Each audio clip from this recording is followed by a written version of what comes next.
તો hello guys, તો આજે આપણે બનાવવાનું હતું ચોરીનું મસ્ત મજાનું શાક. એટલે સવારમાં ઉઠીને મેં મસ્ત ઘરનું બધું કામ કર્યું અને મસ્ત નહીં ધોઈને આવી ગઈ ચોરી સુધારવા. તો ચોરી સુધારવાની હતી એટલે રુદ્રાક્ષભાઈ અમારા બાજુમાં બેઠા હતા. એ કે મમ્મી હું કરાવીશ મદદ. એટલે મેં લઈ લીધી મસ્ત મજાની ચોરી અને લઈ આવી પછી મસ્ત મજાની આપણી કથરોટ, જેમાં આપણે સુધારવાની હતી ચોરી. તો આપણે કથરોટ અને ચાકુ લઈને સુધારવા બેસી ગયા ચોરી. અને ગડ્ડુભાઈએ એક્ટિંગ કરતા હતા કે હાય ગાઈસ. તમારા ગડ્ડુભાઈની એક્ટિંગ પતી એટલે મેં ત્યાં લગી સુધારી નાખી મસ્ત મજાની ચોરી સુધારી નાખી. એટલે આપણે બનાવવાના હતા બાજરીના રોટલા. તો ચોરી ઓછી પડી એટલે એની અંદર નાખી દીધા રીંગણા. તો બનાવી દીધું ચોરી રીંગણનું શાક.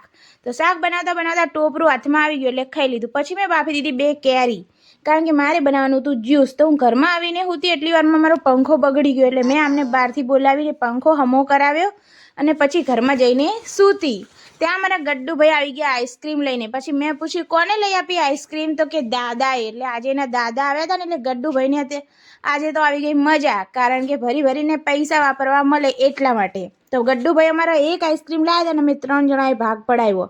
પછી અમે આઈસ્ક્રીમ ખાઈને મારે બનાવવાનું હતું મસ્ત કેરીનું જ્યુસ. એટલે મેં પહેલાં કાચી કેરી બાફી નાખી અને ઠંડી કરી દીધી.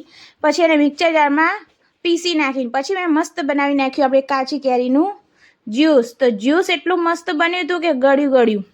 મેં વધારે પડતી જ ખાંડ નાખી દીધી અંદર એટલા માટે. પછી મેં મસ્ત તડકામાં કેરીનું જ્યુસ પી લીધું અને પછી હું ગઈ ઘરમાં સૂવા માટે.